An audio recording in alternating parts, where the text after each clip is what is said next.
Well, that's scary.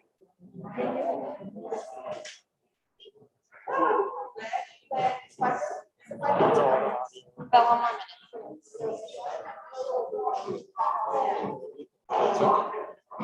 For the YouTube video.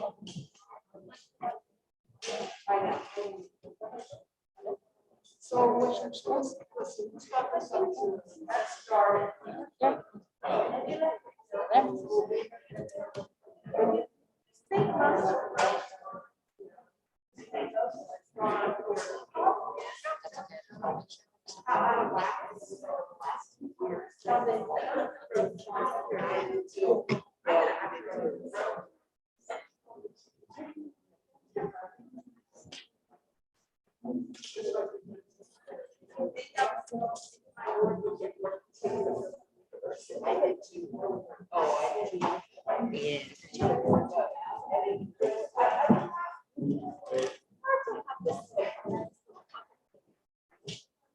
Although I like it.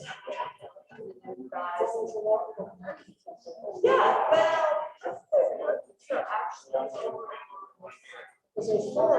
yeah, yeah.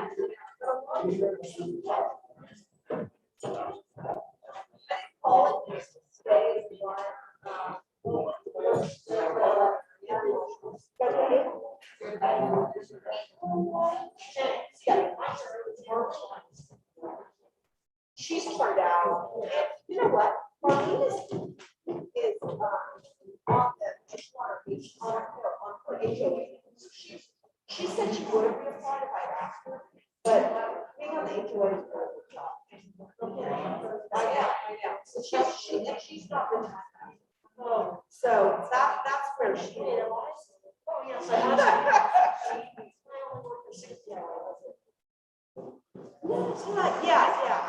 Yeah, let's do that. Okay. I'll call the order. Yeah. Okay. Yeah. You guys, like the first thing you guys are gonna have to do is have to chair. And so decide who to chair. Who's gonna chair?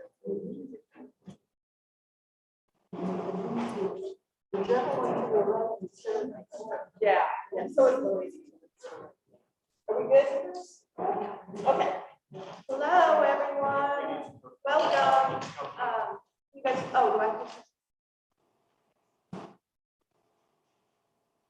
Hello? Wait, no. Oh, hello.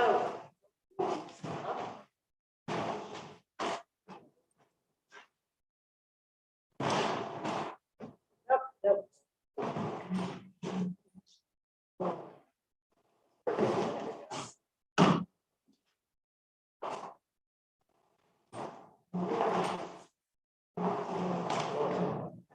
Well,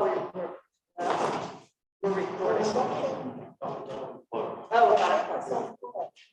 Oh, we're actually recording on the website. Okay.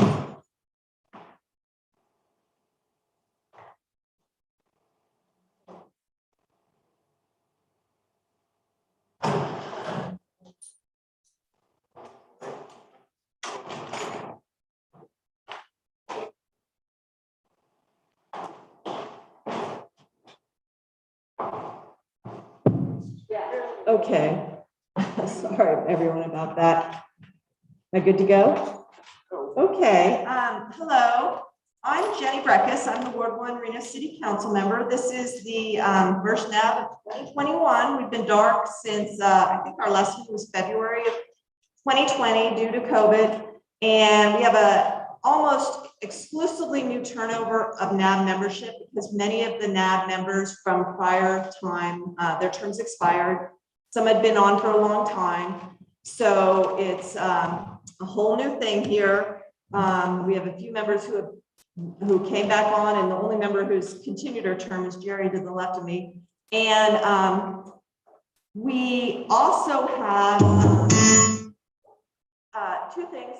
One is we are streaming this live on the city website so that if people want to hear the audio but not come down, they can do that. I don't know if they can send emails we don't quite have that yet, but we're going to try and make it interactive in the future so that people can participate in real time from their homes through the audio that we're streaming. So we're really excited about that, but there are maybe a few hiccups along the way. I'd like to introduce everyone to Nick Ciccone. He is the new liaison. Brad, who's over there next to him, was the last liaison. And Brad's moved into a new position, actually working in this building. And so Nick is now the liaison staffer to the Ward 1 NAB. And with that, because we don't have a chair, I will call the roll. And when I do that, I'm really hoping that we can move at a good clip today. It's been a first time in a long time. A lot of us have gathered in a space for a public meeting. The council's been meeting for about a month now. I think we've had 3 meetings, but we're hoping to move along at a good clip. But because we have new people here, I'm going to ask everyone to introduce themselves, state if they're a new member, not a new member, generally what neighborhood they live in, and anything else they'd like to share about themselves briefly, maybe, you know, long residency or anything else. So Rhonda Thiessen. Oh, and I'm gonna pass, we have wipes here, and I'm gonna pass the mic down to you, so Rhonda, you're here. Yeah, hi, everybody. My name is Rhonda Tyson. I live just a couple of blocks from here in the Riverside area, right across from Idlewild Park, along the banks of our lovely Truckee River.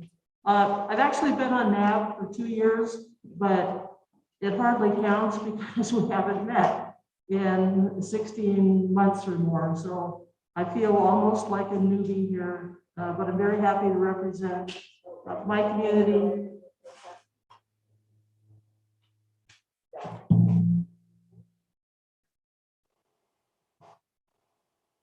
And I'm happy to be back on NAB for another couple of years, I hope.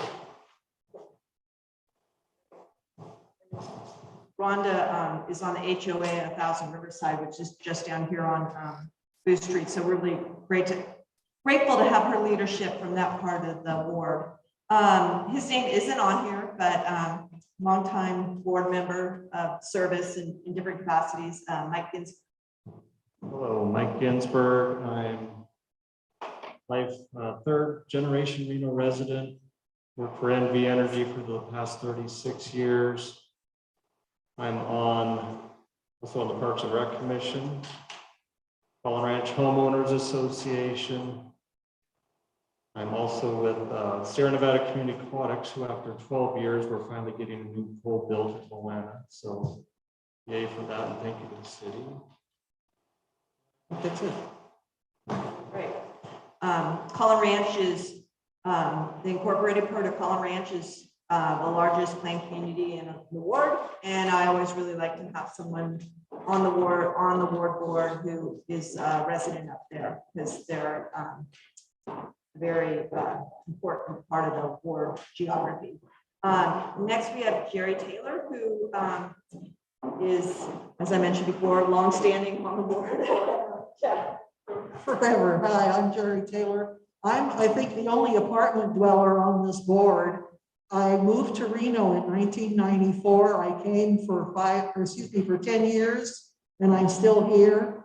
I had a house off of Robb Drive up near the post office for 20 years, and then it was time to move into an apartment and downsize. So I represent the apartments that are on Charlemans, and I enjoy being involved in the community. So thank you all for turning out tonight. Yeah, thanks, Jerry. It always is really good for me to have people who live in the north side of the interstate on this board, because it's kind of an out of the way component of the ward, and we'll talk more about the ward boundaries later. But Jerry's always been very good to me. We met when she first lived over in the Rainbow Ridge neighborhood, and now over Charlotte. So she really has always been a very good insight for me of neighborhood issues going on over there. Now, is Dana here? No, Dana is not here. That's Now, Valerie Levitt. Right, I think you guys should go on. Yeah. Let's slow down there. Hi, I'm Valerie Lovett. I'm a native of Nevada, rural Nevada. I was born and raised, and then I came to Reno 34 years ago. I've lived in all parts of Reno, and I've owned a couple businesses, and I've raised a couple kids here, so I'm pretty familiar with the whole state. What neighborhood are you in? Oh, I'm in Old Southwest, off of Bret Harte. Okay. Yeah. And then we've got Margaret. Hello, my name is Martha Piskovich. I'm a native Nevadan. When I left to go away to college, I said I was never coming back, but I obviously did. So I've been here really my whole life. I live on Falcon Way, which is below McCarran and above Skyline, and we got to evacuate for the fire. Oh, thank you, Margot. I want to introduce our new minute taker. I'm sorry, your name is Mary. Mary. And Mary, just if at any point you get to a point where you need something repeated or anything like that, just, don't be shy. Okay. Yeah. Yeah. And then, okay, so we don't have Carrie. Oh wait, Jerry. I didn't mention Carrie's not here. Bridget's absent. Jerry's here and Carla's absent. And I think at our next meeting in 2 weeks, I'll be appointing the last member and then we'll have a full complement. But Jerry, let me turn this over to you. Sorry, I should have done that. Thank you. My name is Jerry Wager. We moved here about 9 years ago from Panama. We have a home and vineyard up along Steamboat Ditch up here at Cashel Boulevard, and I spent my career managing a variety of environmental programs at the territorial, state, and federal level. Jerry, what neighborhood? I grew up on the Jerry. I don't know what's it called. Is it not Jennifer Ridge? No, oh, no. This is up off of Cashel Boulevard, Sunnydale, Belfort. Okay, yeah. We do a lot of geography here and we're gonna have that on the agenda later. So we define neighborhoods in a common geography and it really is helpful when we get to do and what we do here, some talk. So next item is public comment. And I have three people who have requested to speak and there's a mic right there. You get 3 minutes. I'll do the timing. And the first one is Glenn Pupsack. Is that how you pronounce your name, Glenn? Okay. Thank you, Glenn.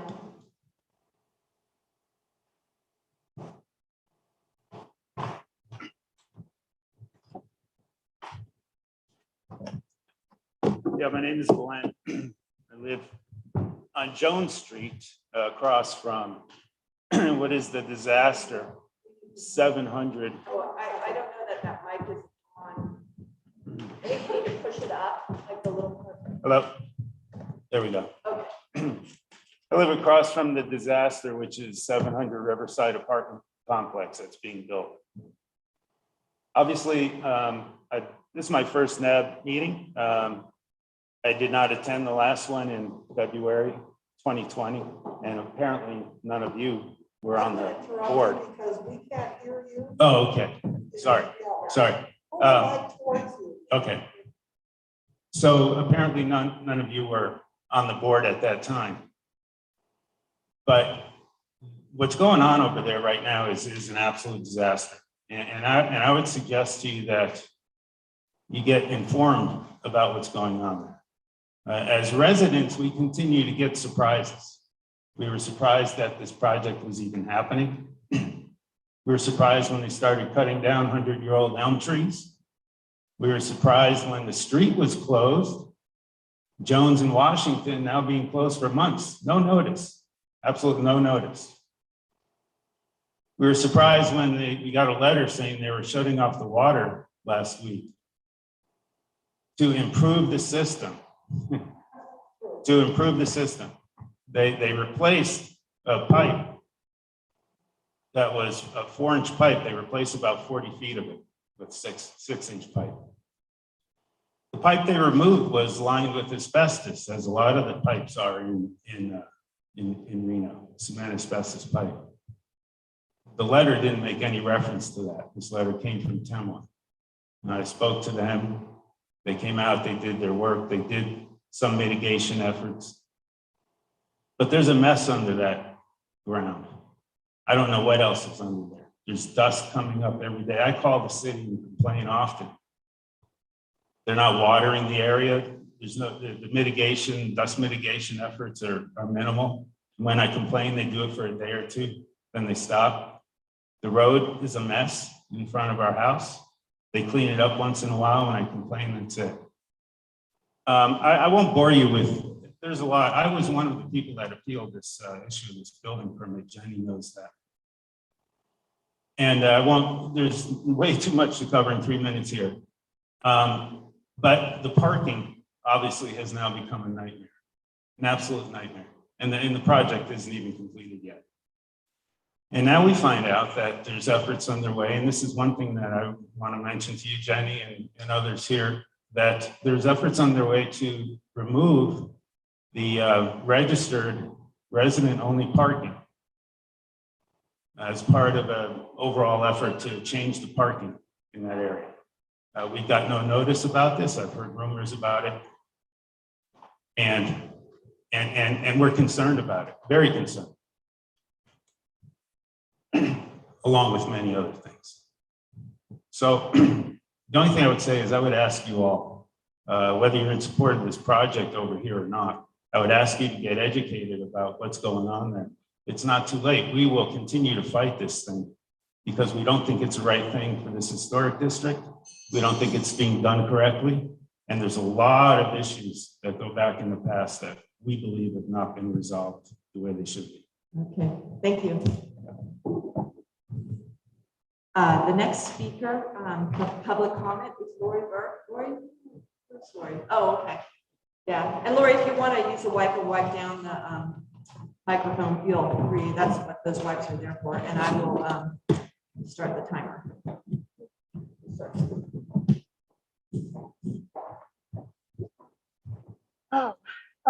I'm just giving you an update on rivers. I'm sorry. Yeah. Is that better? No? Yeah. Okay. There we go. Yes. Just an update on the project. The other day we had a city council meeting and appeared in front of the city council, and Jenny was the only one who came up and voted on our side regarding some issues with the storm drain. And I was going to add that apparently they are very well founded. It looks now like the storm drain, which previously went right down Washington Street and went into the river, has now got to be rerouted, not just on Riverside Drive, but all the way down into the river, and possibly 2 more trees along Riverside Drive will have to come out. And I'm saying that if there's going to be any further accommodation for this project, we want to make sure that we are noticed and that we have the right to participate in a public process. The only thing we've ever asked for this project. So if that's the case, it seems to me that rather than the city just saying, no problem, we'll go ahead and accommodate them, please initiate a public process. Thank you, Lori. And then the last speaker is Eric LaRue.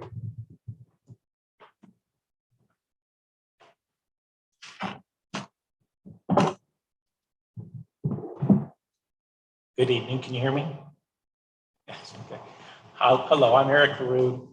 I live in downtown, just across the line in Ward 1. I'm here because we are there's a number of residents in downtown Reno in Ward 5 and in Ward 1 that are concerned about the plans for the neon line district. There's been an increase in crime and noise in the downtown area, and we are concerned there's going to be more crime and noise on the way, depending on what exactly is going to happen in certain parts of the neon line district, which is mostly in Ward 1. We think there's going to be a need for some regulations of bars and taverns, kind of like what is being proposed now with the liquor stores. with the new changes to the Union Court dealing with the liquor store. So we'll be looking for those kind of changes, hopefully with respect to nightclubs and bars. We'd love for there to be some type of a public workshop to learn more about what the plans are. There are plenty of residents who are actually very excited about what's proposed for the Neon Line District. But we just don't know whether to be excited or concerned, apprehensive. We just have no information. So to the extent there could be a public workshop, we would appreciate that, where we can learn more about what's going on.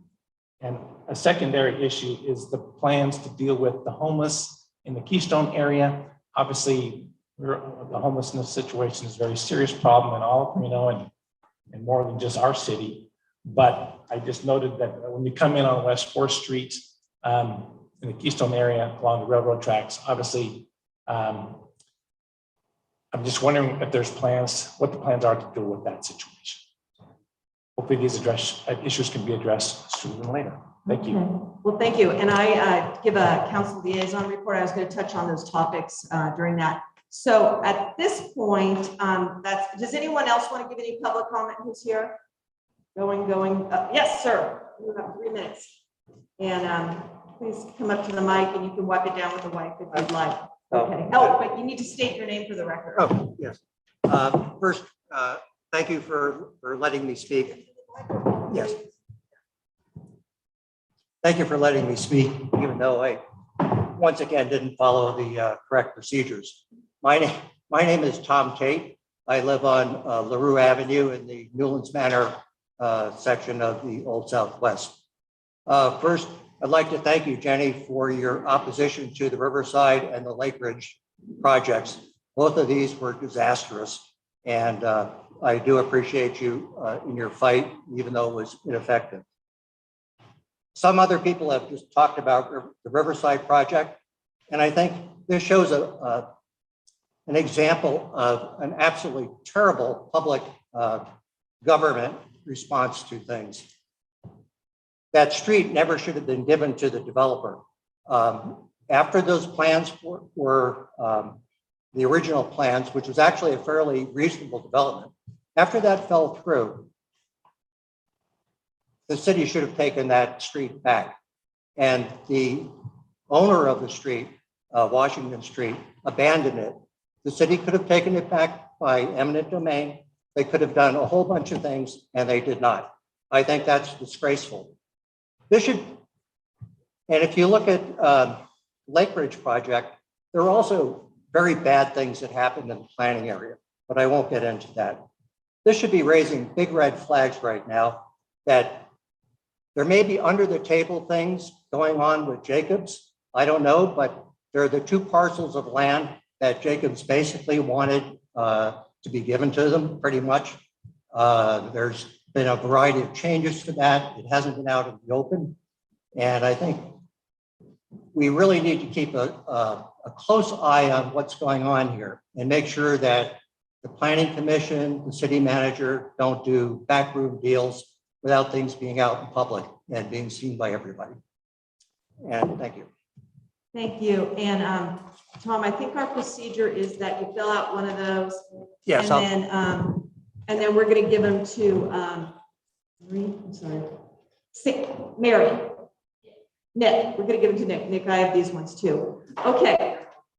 So with that, we're going to move on in our agenda to, presuming no one else wants to comment, to the approval of the agenda. Can I take a motion for approval of the agenda? Mike Ginsburg moves. Second. Rhonda seconds. All in favor?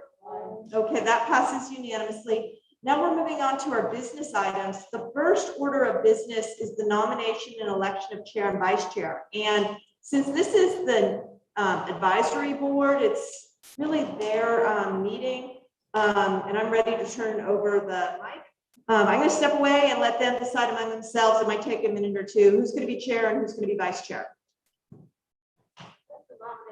Mike, if he is willing, just because he's the longest serving. I'll repeat that because some of you might not have heard me. I'll nominate Mike as chair because he is the longest serving member of NAB, and he's willing to accept that task. I would Totally appreciate it. Oh, sorry, Mike. Is there a second for that? Okay, second for by Jerry Taylor. And then I'm going to call the question. All in favor of Mike being the chair? Aye, okay. Now I'll let you call. I'm handing it over to you to wipe it down. And then you're going to run the rest of the meeting. That was slick. So now we have nominations for vice chair. Do we have any nominations? Anybody? Anyone want to be vice chair?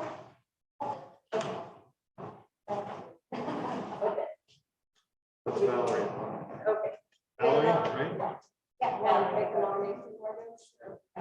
Okay, Margo makes the. All right, so we have a nomination for Valerie Lovett as vice chair, a second. All those for? Great. Right. Great. Move on to item B2, Police Department Quarterly Report. Lieutenant Howard.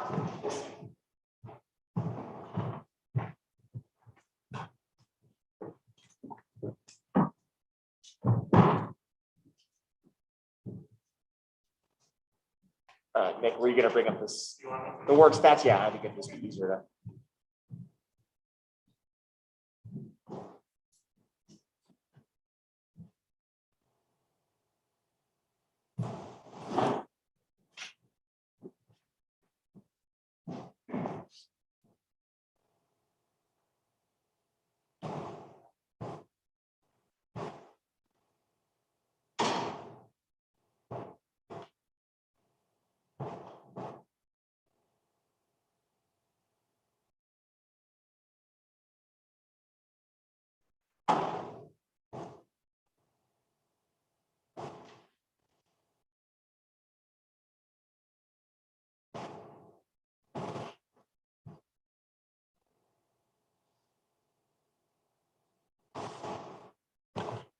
Nick, and if you could go to page 1.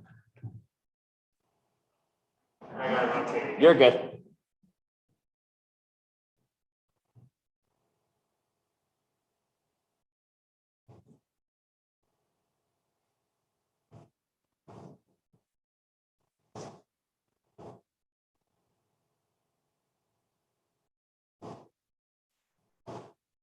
So looking at the Ward 1 crime stats, you can obviously see the difference between May and June of 2021.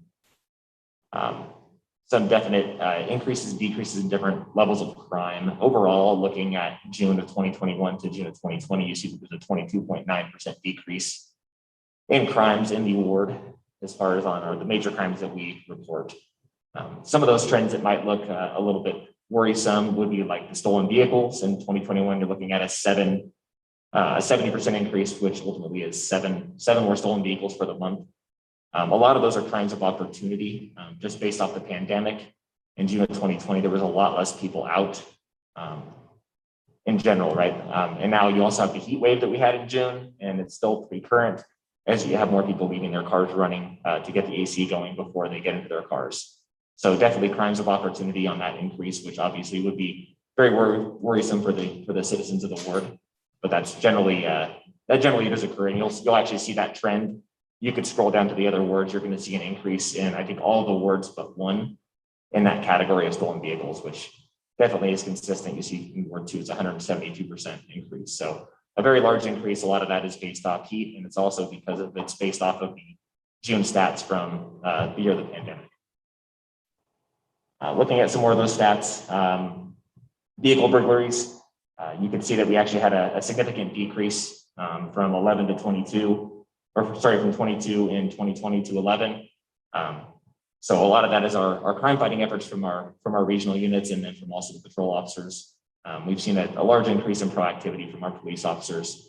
2020, like I said, was a very interesting year for law enforcement in general, as we were kind of driving around town aimlessly with not a lot of people on the street, trying to find stuff, as far as keeping people safe. A lot of it was business checks and and making sure that, commercial properties and residential properties weren't being burglarized. So pretty significant increases in crime fighting on vehicle burglary.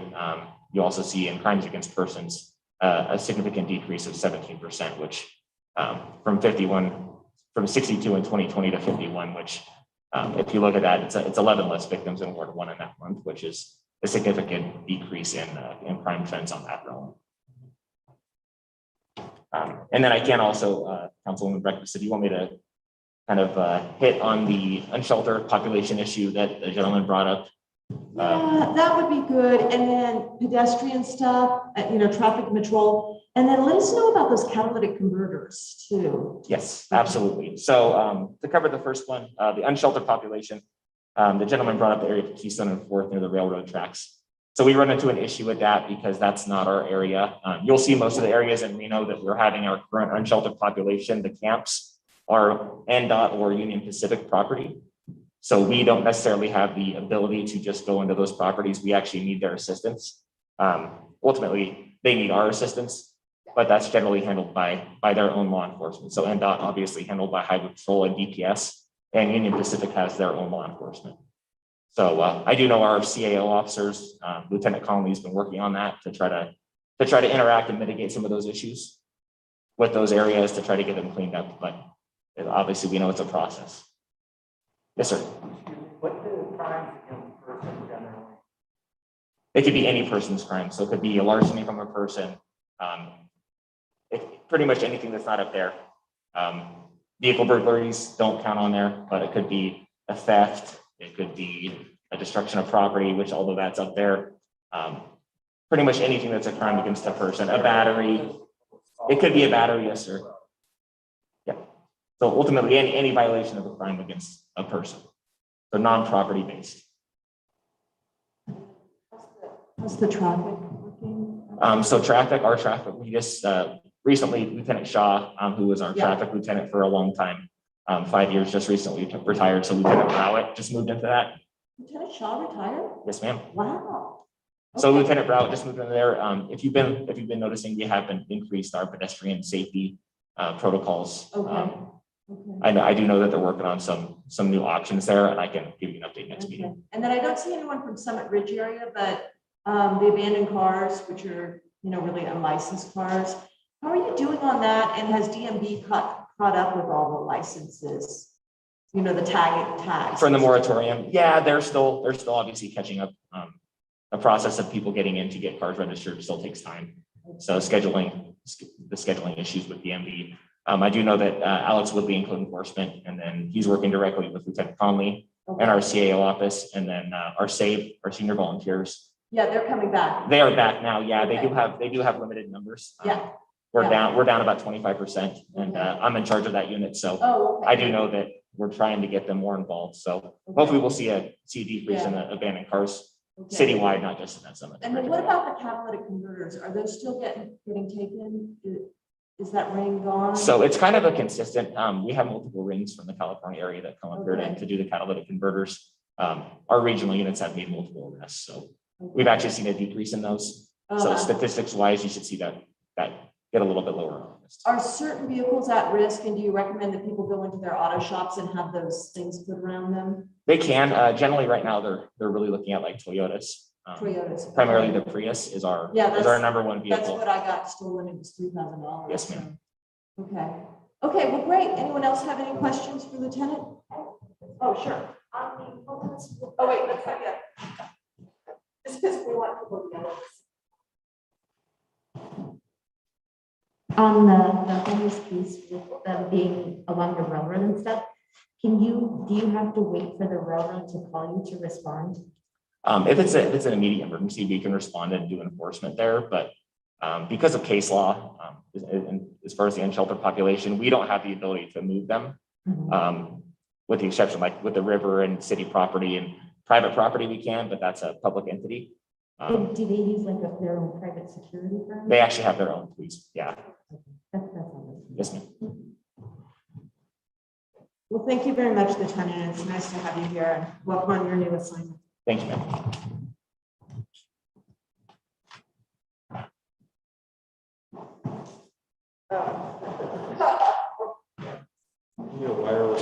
Yeah. Next, we'll move on to item B3, presentation on the Pinehaven fire by the Reno Fire Department.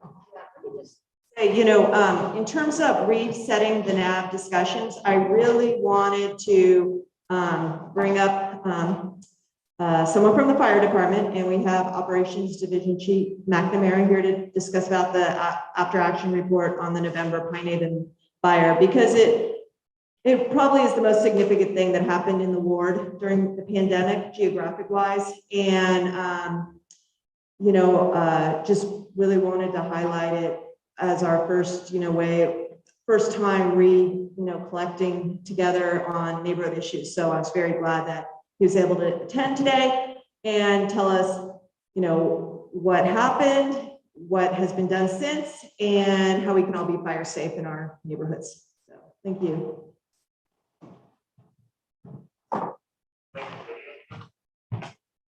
Just do the PowerPoint with the map. Good evening. My name is John McNamara. I'm the Operations Chief of the Reno Fire Department. Like Councilwoman Breckus said, I'm here tonight to talk about the Pinehaven fire. Nick's going to put up a map. I'm just going to kind of go over what happened. We also have about a 5-minute YouTube video that the city produced. Then I'll talk about what we've done since and what we can do to hopefully prevent another one. So this is the final acreage from the Pinehaven fire. As you can tell, most of it burned south of McCarran, but no structures lost other than up in Fallen Ranch. And then majority of the homes that took the damage were down Skyline Canyon and Rosewood Canyon. We had about 353 acres of City of Reno jurisdiction burn, and Truckee Meadows Fire had 159 acres. Just for everyone's recollection, it started on November 17th, approximately 1 o'clock in the afternoon. We had about 80-mile-an-hour winds going on that day. The point of origin was the intersection of Pinehaven Road and Sierra Pine Drive off the pavement. We had a total of over 50 apparatus that responded in the initial couple hours.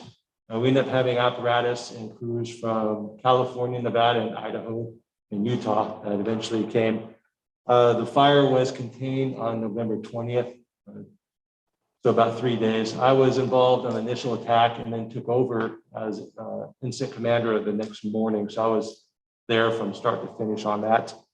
Like I said, 512 acres burned, five structures destroyed, 24 structures were damaged, and 1,300 homes were evacuated. Some of the contributing factors, like I said, were the high winds, the low relative humidity, and the dry fuels, receptive fuels. So Nick, if you don't mind playing that YouTube video, it's kind of 5 minutes, and I'll follow up on after that.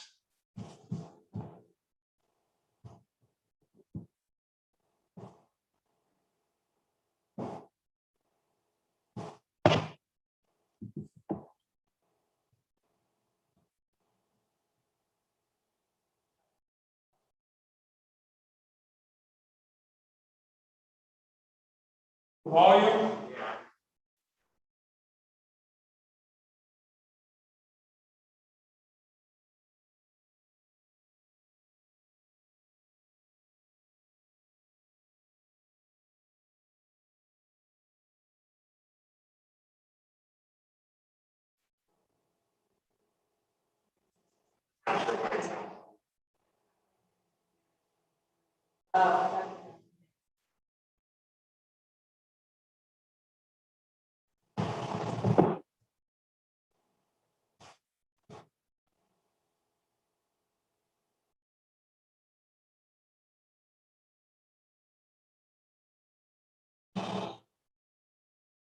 Hi, I'm Dave Cochran, Chief of the Reno Fire Department. Our goal at the Reno Fire Department is to provide the highest level of services for our community. Part of that mission is open and transparent. We're producing this video about the Pinehaven fire so that the public has a complete story about the events that transpired in November 2020. On Tuesday, November 17, 2020, just after 1 p.m., fire started at the hillside just south of Pinehaven Road and Sierra Pine Drive. We're at probably 5 acres of wildland and urban interface structures and structures here the next year. An estimated 50 apparatus responded immediately, including more than 20 apparatus from the fire department. 200 personnel, departments across Nevada and California also respond. In terms of response, we have seen a situation like this. It's possible the last column fire or the washer dry fire. This was an extremely dynamic situation. Winds were severe and erratic. In fact, wind gusts of nearly 80 miles per hour were recorded in the Pinevin. Extreme fire behavior resulted in rapid fire spread and difficult firefighting conditions. The initial response was challenging, not just because of the wind, because of the weather, approaching storm, approaching nightfall, and darkness created additional hazard, and the rain, which, while it helps with firefighting, can also make firefighting conditions hazardous and dangerous.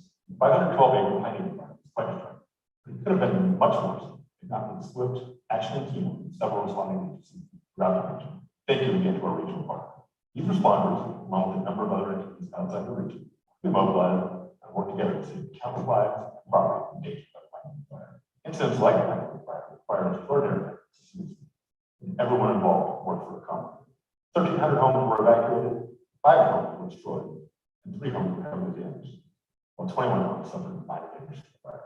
Fires like this always provide a harsh reminder of the dangers of wildfire in our community and communities throughout the world. It's a great opportunity for people to evaluate their situation, and the Reno Fire Department can help. We encourage the community to take advantage of the Reno Fire Department and the resources we have to be prepared for wildfire. My name is Trey Paul. I'm the fire department. And I am going to summarize the conclusion of the Pinehaven fire.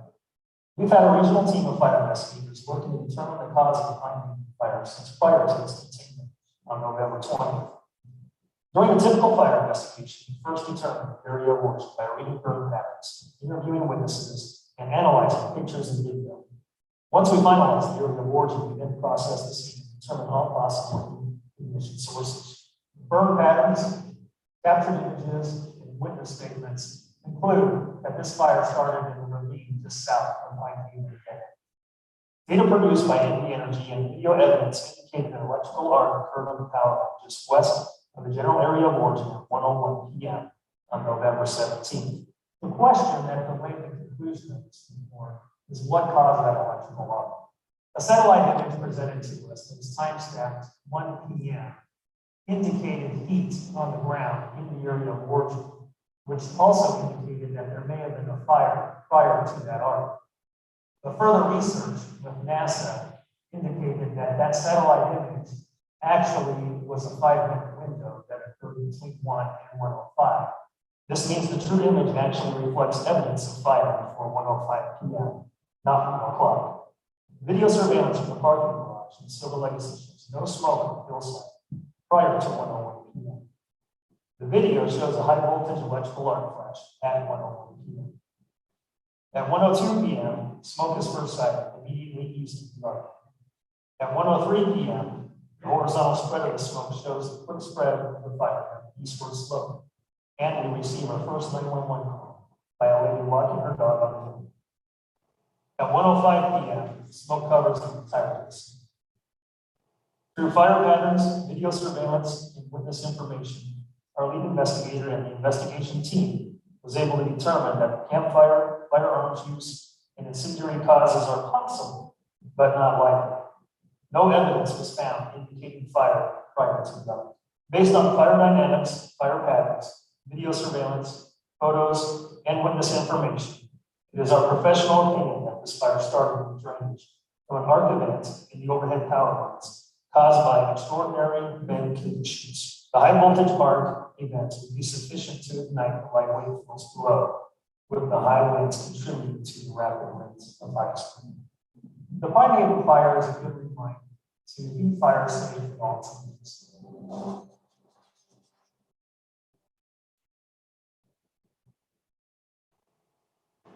So that's a quick overview of the fire. Since the fire, the Reno Fire Department has undertaken several measures to mitigate any remaining fuels or hazards in that area. I'm pretty sure everyone saw the goats on the news. Everyone loves goats. We brought the goats in to eat down the vegetation and went to the canyons.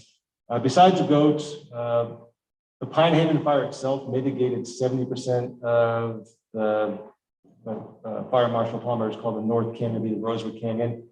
Come October, Nevada Division of Forestry will be applying pre-emergent to the burn areas and along the ridge lines and reseeding with mixed fire-resistant vegetation such as wheatgrass. So everyone knows in Nevada, if a fire comes ripping through, usually what happens, the sagebrush and all the native grasses go away, and then cheatgrass grows in its place. So we're trying to avoid that. We received a grant from the state of Nevada to help mitigate all these hazards that were left and to hopefully prevent future fires. We also have, let's see here, the funding or the project kind of stalled out with COVID and also with, as everyone's well aware of, the fire season going on right now. So we hope to kind of restart the project back in October, November, if fire season and COVID allow us to. One of the big things that residents throughout the city can do, that the department has partnered with Waste Management, and I've brought about 25 flyers, and it's the dumpsters. So neighborhoods can call. We have about 3 dumpsters a weekend that are available up till I think through September. And defensible space is the #1 thing that people can do to protect their houses. In the Collin fire, in this Pinehaven fire, most of the houses that burned down didn't have good defensible space. You have to prepare your house as to stand alone without any help from the fire department. So to encourage people to do the defensible space, these dumpsters are free and they can be delivered in the cul-de-sac or in a neighborhood, and then people can clear the flammable vegetation and dispose it for free. So I'll leave these here for anyone who is curious on that. Let's see. And like I said, the NB Energy hand crews that I work with Truckee Meadows are also coming through the area and doing work around the power lines, which will hopefully mitigate some of those fire starts. And lastly, Nevada Energy today announced that the Reno area is part of the public safety shutdown. So in California, PG&E, when they're forecasted for critical fire weather, they've been shutting down areas for power. And Nevada Energy announced today that they've included Reno and Washoe County for that as well. So that is what I have. Does anyone have any questions? Mr. Jerry. Talk a little bit more, reiterate the restoration work will be undertaken in October. So let's see here. So, I'll repeat the question was about the restoration work that's in October. okay. So I'll read what the fire marshal wrote to me today. So yeah, we received a grant from the state to mitigate the Rosewood Canyon area. The Pinehaven fire mitigated 70% of the North Canyon, so that we're going to reseed and do a pre-emergent in October, November. So there's a state forester who's monitoring the area, and then when the conditions are right, Nevada Division of Forestry will come in and apply the pre-emergent and then reseed all the burned area. That include the ravines along San Mateo as well as south of Skyline? Yes. The rest of the project, so the goats are utilized in the lower canyon to reduce the fuel loads. Then the rest of the project will be going out to bid. We will be submitting a request for proposal to the city council in September, and we hope to restart the mitigation project in October.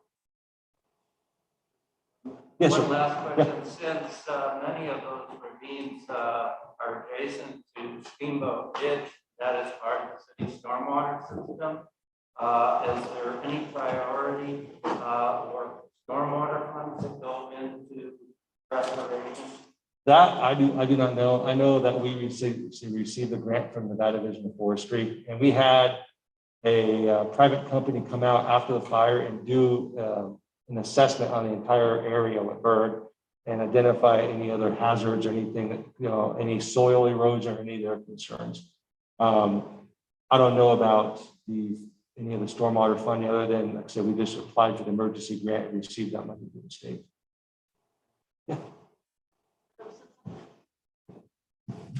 Since I have the mic, let me ask my question. You said that Reno is going to be part of the same kind of program they have in California. That's what NV Energy announced that today, yes. What is that going to look like for Reno residents? That I can't tell you right now, other than just the preliminary discussions that I've been a part of with NV Energy. They talked about if they identify, the red flag warning, they're talking about a 48-hour notice to the residents that the power will be shut off. That's all I know on that right now. It's like I said, it just came out this afternoon. It's been pretty effective in California, but also controversial. So I am aware of that. So a real possibility we'll have rolling blackouts regardless of That's right, yeah, that's. how that might impact individual citizens. They try to get the 48 hours notice, and NV Energy has been following PG&E's playbook, and PG&E in the last couple of years has gotten pretty proficient at the rolling, announcing and trying to mitigate the rolling blackout. So I imagine NV Energy using PG&E's playbook. But yeah, the way I see it is, yes, if we announce 48 hours from now, the power will be cut off. They're able to isolate it to certain areas. I don't anticipate it being an entire city-wide blackout, but areas, up in the foothills, Washoe, the Washoe Valley, which is wind prone, and then up the Skyline area, Cashel, McCarran. Any other questions? Pass it over to Margot, but I was thinking that maybe we'll ask NV Energy or someone to come explain that in a future agenda item. Thank you. I know you're not in the Reno Police Department, but, and I know the fire trucks were able to get through, but the residents weren't. And I'm trying to find out, does the fire department, to your knowledge, have any input prior to development as to if a fire truck can get through? And number two, how do the people and the residents get through? So your question is like for planning for future development. So we do have requirements that we make sure that the fire engines have access, whether it's down in Midtown where some of the projects are going on or any other residential areas. So there are minimum requirements that builders have to maintain to allow us for access. In terms of residents, are you talking about evacuations or? So, when everyone's trying to leave at once, that's a pretty hard kind of task for everybody. So I'd have to check with the fire marshal on that for exact specifics. Like I said, I do know though that when especially as you get into the wildland urban interface, that there are other codes that you have to follow, whether it's putting in big turnarounds at houses for fire engines or requiring, some areas require certain water systems to be installed. Like I say, for Reno in general, I just do know that there are the requirements for the fire engines, but I'm not aware of any for residents, but I'll check with the fire marshal. I can get back to Councilwoman Breakfast with that answer. Yeah, and thank you. On those, like the chief said, learning, and I want to say that video to me, I've seen so many videos of agencies just promoting themselves and it drives me crazy. But that video, the second part in particular, was one of the best publicly produced videos I've ever seen. Just factual. It was, very, very well done. I'm so proud. But someone from the Bird Eye community called me this weekend and really did want to know about the evacuation routes and what you're learning. And to answer today, but one thing, I've been in coastal areas where you see evacuation route, go this way. And people are starting to wonder if you are going to start to show evacuation routes out of some of these neighborhoods and if that's a best practice. So I will follow up with Fire Marshal Palmer on that. Just my experience real quick has been that most people don't want to leave. With evacuations, you can keep people from coming back to their houses, but a lot of the times is spent, people stay and they think they'll be okay and they can ride it out. And then once the fire hits, they realize they want to leave right now. And that's always our biggest problem is people waiting till it's too late. So if I have anything to suggest to anybody is as soon as there's even a hint of a fire coming your way, the best is to pack up and get out of there. And that has been a constant problem across the West. Any other board questions? Maybe we'll take one from the public. I I was just going to say that, for example, in my neighborhood, I know a neighbor got called and the first one was visual, it was coming down the canyon.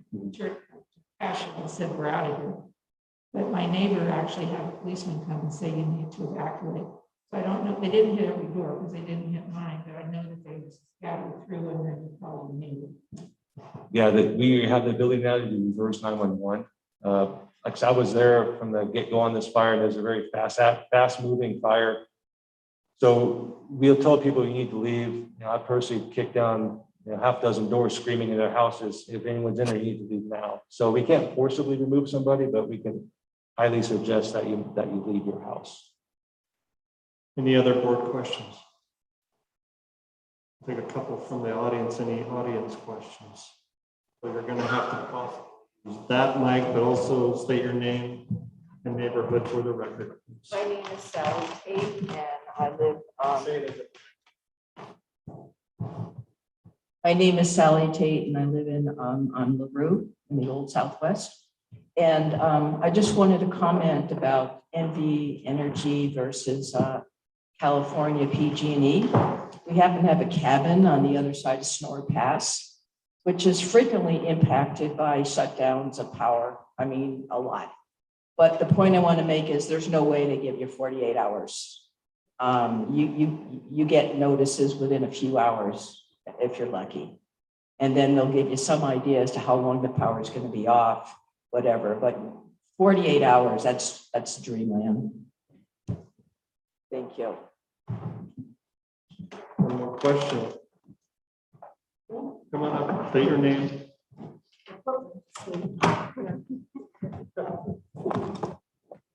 Hi, my name is Sandy Bankston. I live on Solari Drive on the Canyon. I was evacuated during the Pinehaven fire, and the biggest problem, and I don't know if policemen can come and direct some traffic. My husband couldn't get home because he couldn't get up Milana, he couldn't get up McCarran. There were nobody was directing traffic. So I had to load the dogs, figure out how to undo the latch on the garage. But then I couldn't get out onto Skyline. And once I got out onto Skyline, I couldn't move. So what I'm suggesting in the future is, and I think it's more in the realm of the police department, if we could get some kind of traffic control so we're not all blocked. It was really, really a terrible, terrible experience. The fire people were great, but when you can't move, it was really, really disturbing, and nobody, my husband couldn't get up and I couldn't get down. So that's just a suggestion for future evacuations. Thank you. Thank you. And as most of you can see, I have NB Energy all over me, which doesn't mean that I'm a pro at this, but my department's new business design. So we do work heavily with operations. And Jesse Murray, the vice president of what's now called the NDPP, which is Natural Disaster Protection Plan, is going to have an article in Colin Rancher that comes out in September about these peace songs. So maybe we can get him to come in here since he sits very close to my office, and we can have him come in. But basically the way that peace songs work is we're going to have a meteorologist. They're actually hiring one full time. So what they'll do is they look forward to see what the wind speeds are going to be predicted for. So they kind of know what the wind direction will be, how much the wind speeds will be. If they exceed over 35 miles an hour, then they start to put out warnings. If they get to the 60 mile an hour range, they have the ability to turn off circuits. And they're basically the ones that are along the hillsides, the ones that go from the Mount Rose substation up at Collin Ranch all the way out to Mount Rose Highway. They can shut them down. But the problem is once they shut them down, to bring them back up, they need all kinds of troublemen, linemen ready at each spot to bring these back up, because they just don't turn the power on, because if they have fuses below them, that really defeats the purpose, because sparks will fly and possibly start fires. So the peace song's a big deal. I know they've done it in on Mount Charleston in Las Vegas. They did it about a month ago. This was the first time NB Energy had done it, but we have not done it here. I don't think they're getting ready for it, or we'll always be ready for it, but it's basically a safety catch. So I am not a spokesman for NB Energy at this point, but I do know some stuff, and that's as much as I have. But I'll see if Jesse Murray can come speak at a future date. Yeah, we'll put that on. Does anybody have any other questions regarding this? All right, seeing none, thank you very much. Thank you. Thanks, Chief. And we're going to keep up on this topic. I will leave the. Okay. Oh, yeah. ones open. Please do. Yeah, put it over. Okay. Yeah. And then the next item, and actually some of you have been coming to the NAB for a while. Remember Callie Wilsey? She was the liaison before Nick and before Brad. And so I've been on the council a long time.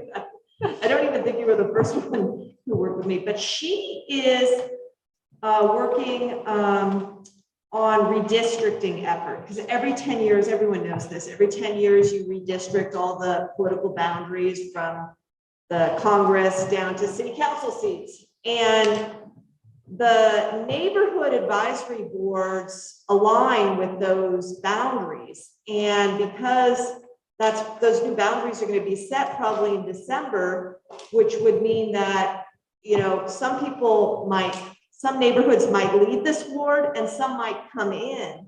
And so that's why when we reconvened, I really wanted her to just let people know this is on their radar. It's got other implications, but just from the work and our focus here is, I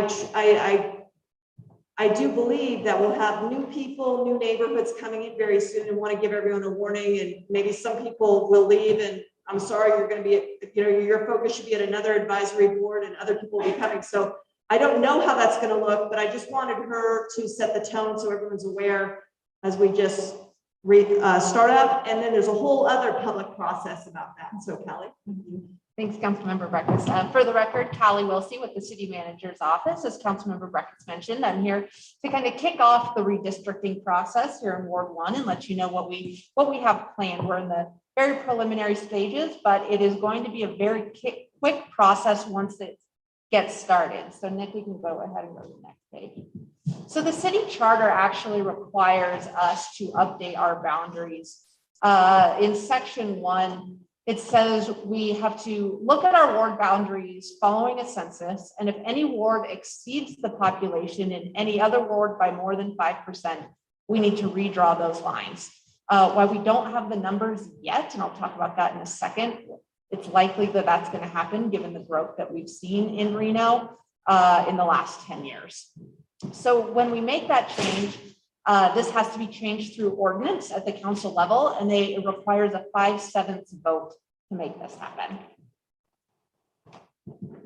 Similarly, the city's charter, which is really what guides, you can go to the next one, next please. The requirements of how we operate and our responsibilities and what we're allowed to do. So right now we have 5 wards in the city. And this process that we're talking about is to redraw the lines to ensure equal population of those 5 wards. If you really dive into the details in the city charter, we are scheduled to move to 6 wards. The at-large council position seat would go away, and we would go to 6 wards beginning in 2024. So that process, this redistricting process, is actually going to happen twice. Right now, we're talking about just 5 wards, and in a few years from now, we'll be talking about a much bigger effort that would transition to 6 wards. So the 2020 census was conducted by the federal government last year, and like most things, it was impacted by COVID and the pandemic. So normally, we would be really deep into this process already, but we do not have the data yet. In April, they were able to release some initial data that showed as a state, our resident population had increased about 15% as a whole. We are expecting to start getting data this month. We're hearing that it might start coming out this week, which would be great to start to piece the little pieces of data together. But by September 30th, the federal government has said final redistricting data will be available and released to the public. So what that means for us, Nick, we can go to the next slide. Thank you.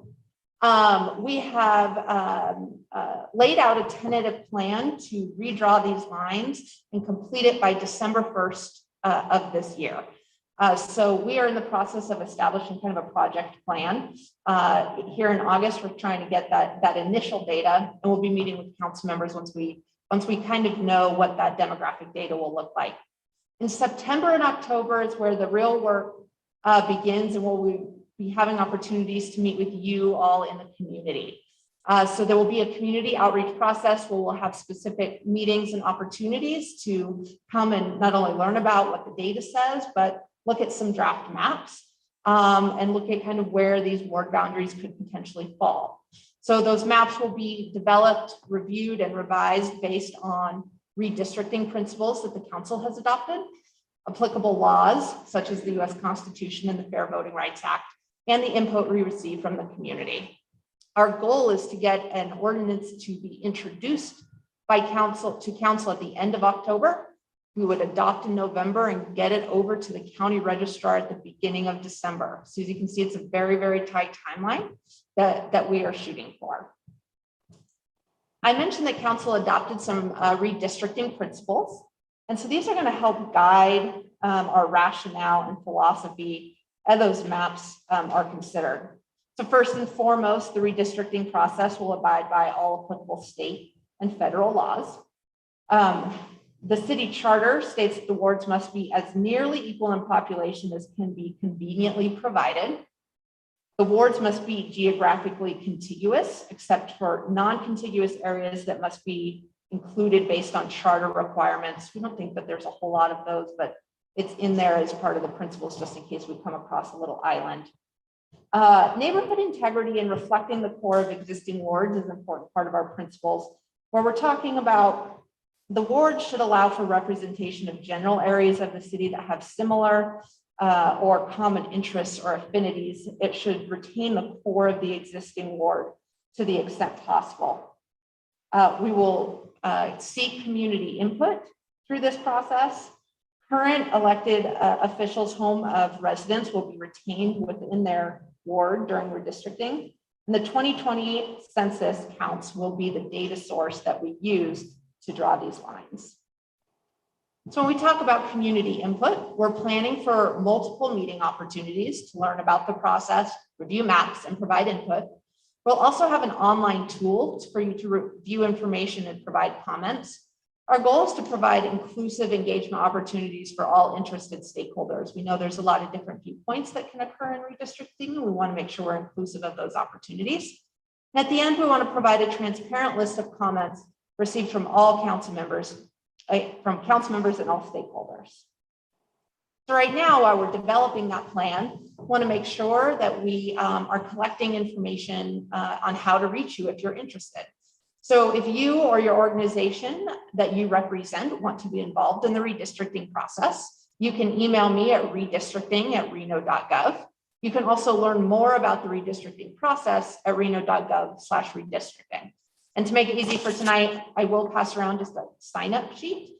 So if you're interested in this, feel free to just put your name and email, and then Nick, maybe if you can bring it back tomorrow, and we'll make sure you guys get those emails once we have dates for meetings and information online. So with that, I'm happy to answer questions. I just want to sum up thank you very much, Kelly, the closer you live to me, and I live on Gordon Avenue between Reno and St. Lawrence, you're probably going to stay in Ward 1. And it's just, how it gets drawn around the incumbent, which is interesting because my term, which is my final term on the council as a council member, ends in 24. So the district is drawn around an incumbent, but in my instance, the incumbent, is gone, during most of the cycle. And the other wild card that I don't know that anyone knows really a good handle on is how out of sync some of the wards are with population, because they never were able to figure out, and I wasn't on the council then either, and so I don't have that history of how out of balance they were when they drew them 10 years ago, which was in the depths of the Great Recession, if you remember, when there were conceptuals.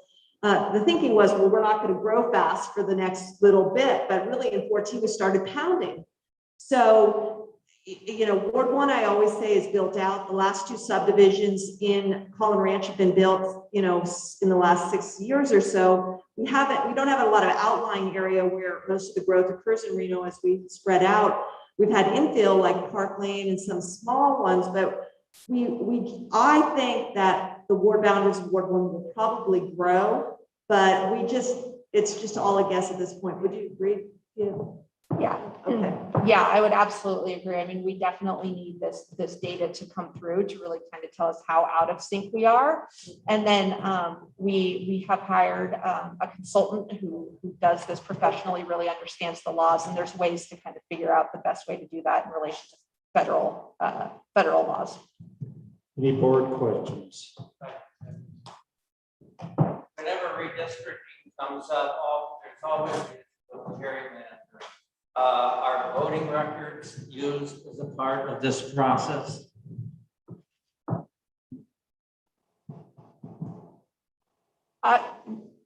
This is my first time going through this process, which is why I don't think so. Jenny, do you? Yeah, most gerrymandering, that term, is in the concept of partisan races. And the city council races are nonpartisan. So it's really a completely different mindset than other sort of redistricting issues, which is nice. You can get to your core principles of neighborhood identity, numbers and so on. So gerrymandering, I'd say, 9 times out of 10, it's going to be related to partisan, but then there are also demographic factors. But in this, a lot of that falls out. Any other board questions? Any audience questions? All right, seeing none, thank you very much. Thanks, everybody. Next, we'll move on to item B5, discussion of Ward 1 neighborhood identification. Okay, so this is an exercise Callie will remember. I was obsessed about 6 years ago when we started up the NABs that we take the NAB map. Do you have those? And we have a common language. No, not the stat one. We have a common language for describing neighborhoods. And where is that map? Okay, so this is what we use. You guys remember this? Yeah. So we and this was just a guess that we all did. And it was and things have changed, people's ideas of identification have changed. But as you can see, we cut into 1, 2, 3, 4, 5, 6, 7, 8, I don't know, maybe 15 or 16 neighborhoods. And I'm probably going to ask that this come on the agenda like 3 times so we can refine this, maybe even in more detail, more, stronger identity of one neighborhood. Do we have Edgewater as a neighborhood? Where is it? Yeah, we have Edgewater.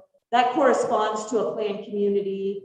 Collin Ranch obviously responds to a planned community. For example, if we end up at Park Lane Mall with, I don't know, how many units is that? Does anyone know?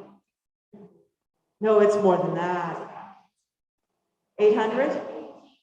1,800, yeah. So maybe we just call Park Lane, which they're calling Red or something, or maybe the Neon, which a name I'm not accepting. I don't think anyone gets to rename a little part of town, but we may call it Downtown West. Actually, in the downtown plan, it's called something else. So everyone has a copy of this, right? Right, Nick? Did we give everyone a copy of the map?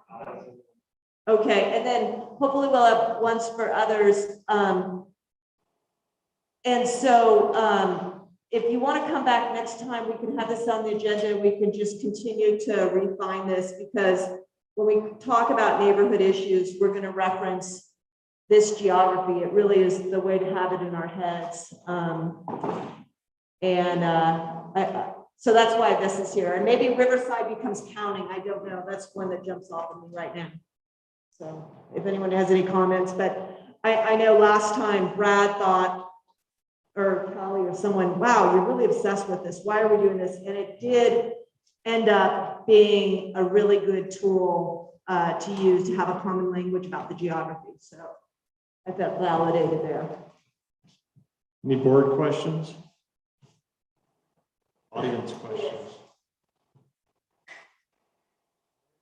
Seeing none, we're going to move on to B6, development projects.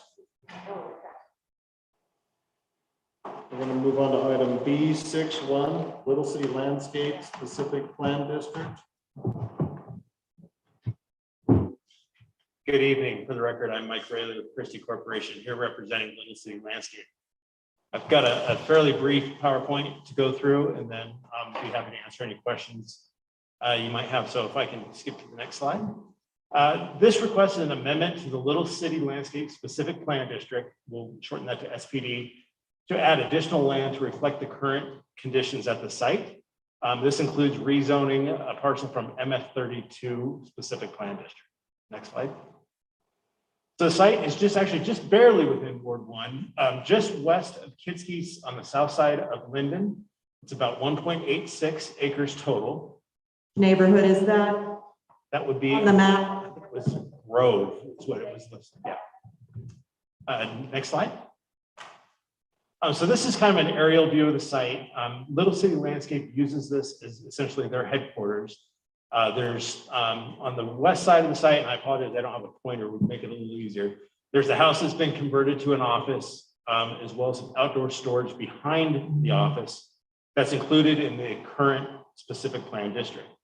The parcel to the east has 3 single-family homes on it. However, because they're all on one common parcel, it's considered multifamily, but there's 3 units.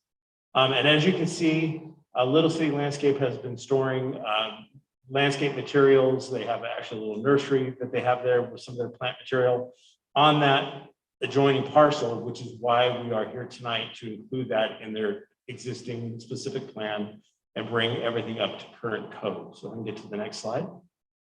These are some pictures of the existing conditions. This is the Linden Street frontage. So on the left, you'll see the existing office building, and then one of those residences that's on the site.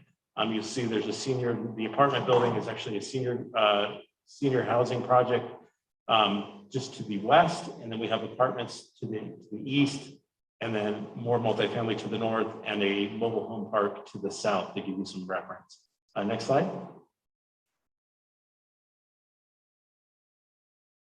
This is the southern portion of the site that I mentioned that the landscape materials are being stored at now.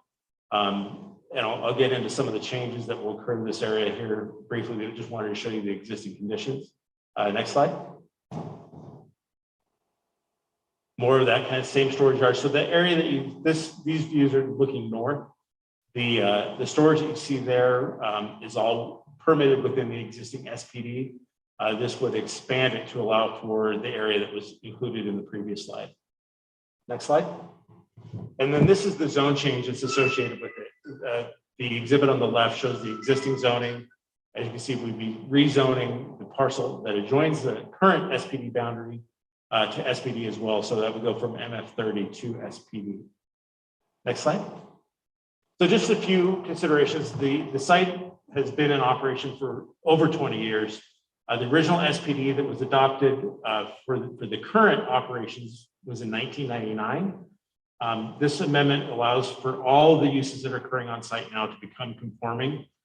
That will include new perimeter landscaping, fencing, and screening to the adjacent property. So really, there's going to be no new activity at the site from what's occurring now. There will be some actual physical enhancements to the site. So therefore, really, there's no new impacts created, and we feel that the impacts will actually be reduced through that increased screening and new fencing. Limited hours of operation from 8 to 5 is what they have now. We're not proposing any changes. And then the existing multifamily units that are on the site will remain. Next slide. This SPD, actually, I've been doing this for about 25 years, and I was a little shocked when I saw it. It's only 2 pages long, the entire document, which is very unusual. And I think Councilwoman Breckes will attest to that. So this really adds some details and some teeth to the plan, so to speak, to ensure that code compliance for any future activity on the site will be enforceable. We're going to keep it simple, but it lacks the basics. So we're going to put the basics into the plan, which will refer to code requirements that have to be met.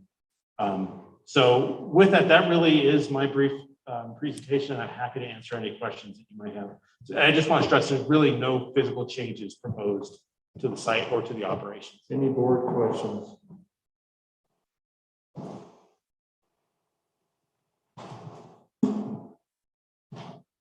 I now get to show my ignorance because it's my first meeting.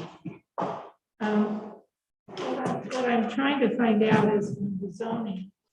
We're going to change from MF 30, which is that multifamily? That's multifamily 30 units per acre. Okay, into a special property, A specific plan district. a specific plan district. And when you change the code to that, does that mean it's just basically commercial for the landscaping company? So it actually is a custom zoning district. So it reflects, it can have a specific plan can have a variety of uses. This one will allow for the landscape operations, that office use, the outdoor storage, as well as the existing multifamily units that are on the site. And how many existing family units are on the site? There are 3. The 3, and that's the 3 that you showed the picture of? Correct. And then if I understand, then it's going to be landscaped and fenced and screened and that sort of thing? Correct. So it's fenced now, but there's no real formal perimeter landscaping.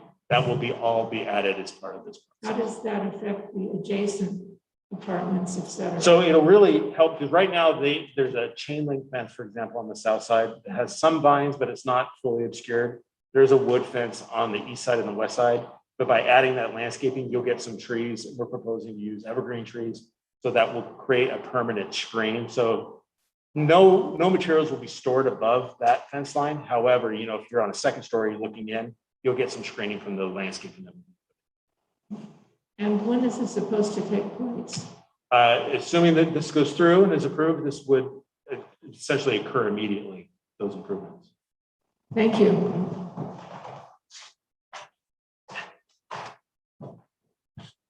The multifamily units that are on site, what do you use those for? Those are actually used as rental units. There's families that live in those. So you'll have. So they're accessed off a common driveway that's up right along the Linden Street frontage. And so you take the driveway, it's actually almost like an alleyway back into the area where the landscape business, where their operations are. So they're separated from those homes. So if it's zoned differently, how can you keep the multifamily units? So the specific plan district allows us to specify what uses are allowed. And those are multifamily is an allowed use. Do those people work for you who live in those units? No. Thank you.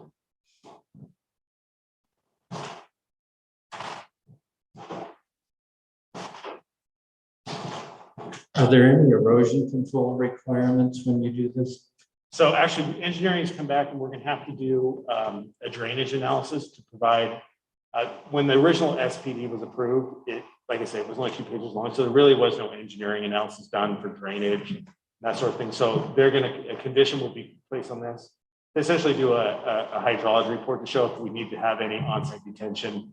Obviously, we can't increase the runoff from what occurs with the pre-development condition. So we just make sure that everything is up to code and that we are detaining any stormwater that we need to. So that is another thing that will be brought up to current code standards as part of this. Any other board questions? Any audience questions? Seeing none, we also have these NAB project review forms that you guys can all fill out if you have comments, but also the audience can fill these out and turn these in, and they'll be submitted.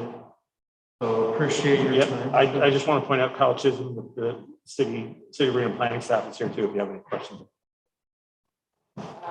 So just for people, we have a new zone. I was going to mention this in my comments. We have a new zoning code. So a lot of the terminology that you might be hearing is different.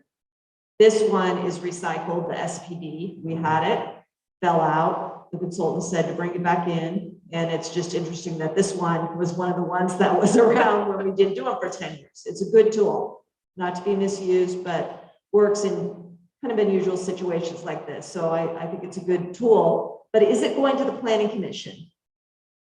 And the Planning Commission is always the most important place for you to provide your input, or the administrator makes a decision. It's not this forum. Some of the NABs spend 75% on their development projects.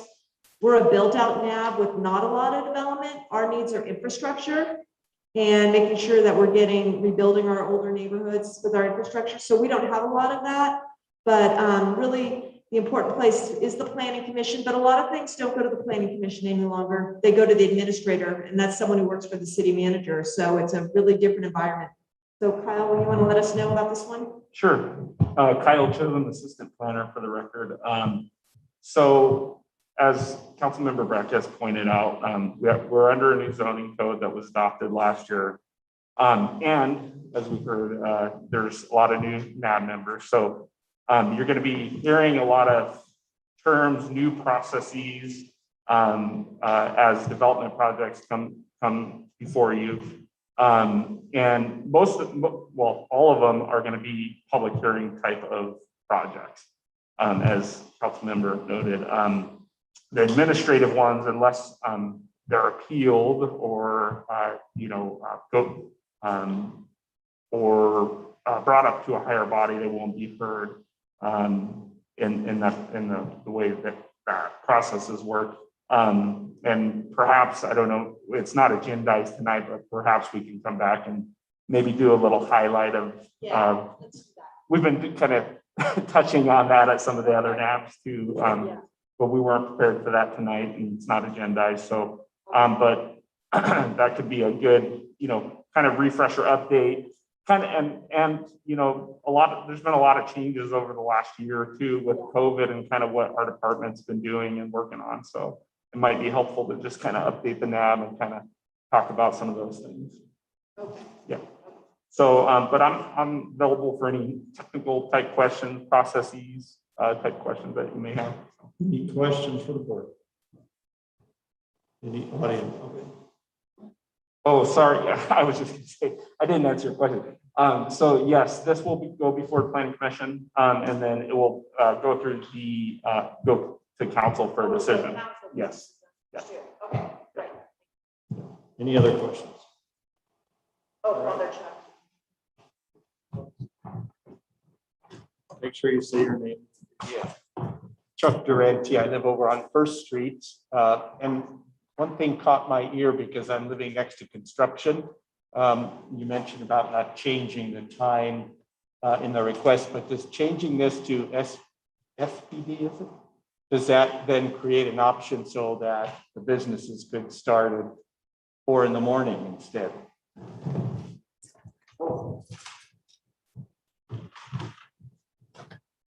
No, the hours of operation will actually be limited within the document itself. So there'll be, for example, the hours of operation will be from 8 a.m. to 5 p.m. It'll be spelled out in the document. And if they broke the rules, so to speak, that's enforceable by code enforcement to come in. They can actually find them if they go outside those hours. Thank you. Any other questions? Seeing none, we'll move on to item C, staff liaison report. This is Nick.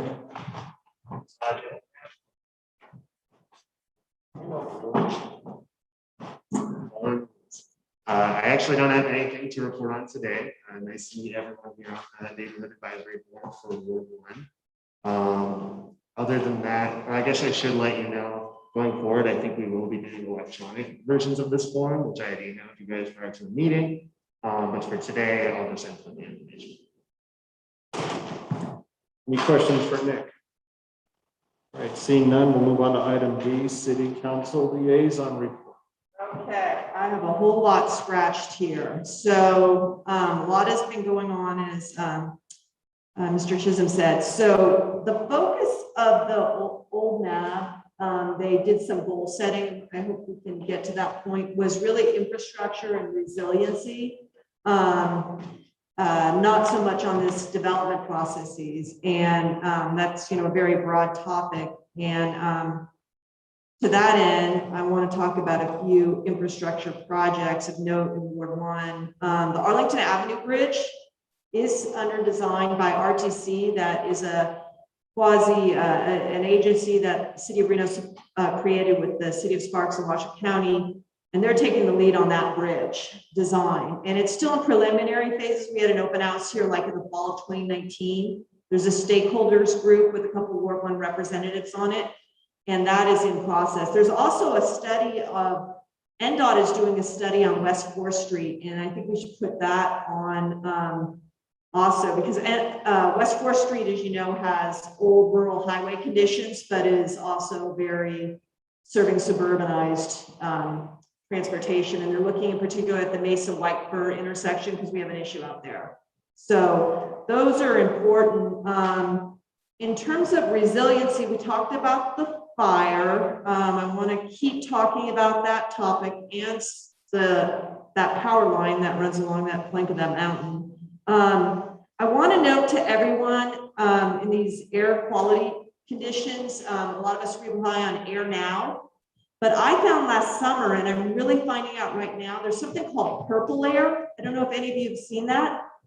And it's individuals, it's like one of these text crowdsources things that people sign up and have some sort of air sensor device, and then they're uploaded to a system, and it almost gives a more neighborhood-based and updated more regularly indicator on the same scale as the Air Now, you know, the Washoe County systems. And there's even a link over to the purple from the Air Now, which is a government site. So I don't know much about it. There might be people who even participate. I know the one closest to my house, but I would really let you all know as we suffer. We're trying to adapt. That purple air is something I found and very excited about it. In terms of water, I sit on Tumwa, and they have not put in conservation requests, mandates. They felt with the big 17, 18 years that they would be in very good shape, or 17, 18, 18, 19 years. But that confidence is somewhat dissipated. So it makes me concerned because they really felt they had a great source going forward, and they're starting to backpedal on that. But we still do have very good water source here for our population size. And always remember that for our population size. But that's water. I would like to, the zoning code is very different now. And a lot of the activity that's been going on in Ward 1 is not about cases before the Planning Commission, but they've been pertaining to building permits. There was a building permit that was issued in error by the planning department. The city manager pulled it back, and then we all ended up spending about 3 or 4 months on it. And that was for a fence up in Juniper Ridge. It's the only constituent issue I've ever dealt with up in Juniper Ridge. And it was a doozy. But that made it to the appeal state. And then the pounding one that Lori and Glenn came and talked about, that was just heard last week also. When a building permit is issued by the staff, there's a lot of property rights attached to that. So it's a very hard threshold to overturn for the council. The threshold is, did that administrator abuse discretion in applying the codes? And I found that he did very narrowly in allowing that apartment developer to route a perfectly good sewer and sanitary drain system, and then Tumwa had to come along too through a city park. I think that's abuse of discretion. So that's where I found that. But building permits, administrative approvals, that's where a lot of the development activity is going to occur in Ward 1, not at the Planning Commission. So I just wanted to let you know that. And I'm just kind of moving on here is a lot of you are new, and board members, you're subject to the open meeting law. We're subject to the open meeting law. That's a Nevada law of how we act. So any emails that you have in your role as on NAB business is a public record. We will bring in legal really soon to talk about open meetings, public records, and probably any ethical obligations that you might have as appointed by a city council. It's not very onerous, but it's not what I have or planning commissioner has, but you have to understand the framework in which you're working, and the attorneys always want to get in here on that. We've had some earthquakes, and one thing I'm proud of is that now when we have earthquakes, there's a really good reporting system for Ward 1 about, because NDOT is responsible for bridges and at least the structural safety of those. So we get really good reports now what NDOT saw for each bridge and how much it moved. So yay. City of Reno is responsible for maintaining them. Keystone Avenue Bridge is very important to me to make sure that that one's in good shape. And so that's infrastructure issue. School starts this week. I'm really excited to see the kids out in their daily migration, but we all have to be very mindful of them out and about because I think we've gotten accustomed to not seeing them as drivers. We have a new city manager. That's real big news because under our charter, the city manager runs the day-to-day operations. The office is very strong. The council and the mayor, and the mayor is a member of the council, is the mayor's week, which means not the executive. The city manager is the executive. His name's Doug Thornley. I'm going to ask him to come and introduce himself to the NAB and the neighborhood and say a few words before the end of the year, and hopefully will. I wrote an opinion piece about how I view encampments and safety issues in This Is Reno last October, and if you Google This Is Reno and my name, you'll see. But there's been a lot of activity on the homeless services front since COVID started, and a lot of it was related to COVID. The new CARES campus, the super shelter, which was in the concept stages in fall of November, became possible because of the COVID relief money that came from the feds. And it became, I think, a $13 million project or so. I never supported that because when all that money came forward, I didn't think a large congregate facility was the right approach. A lot of communities I was watching were buying up motels and just housing people immediately. But that finally went to a vote of the council in November, and it is the way we're doing homeless services. But if you read that This Is Reno piece, I very much believe, and I think I'm correct, and hopefully it's coming to the council soon, that the county that pays for most of the homeless operations, services operations of the shelters, and has a social services division will be the lead now in the shelter operations. And that's something that I've been advocating for about 7 years, to the point that I voted against the interlocal agreements for about 5 years because I wanted the county to take the lead.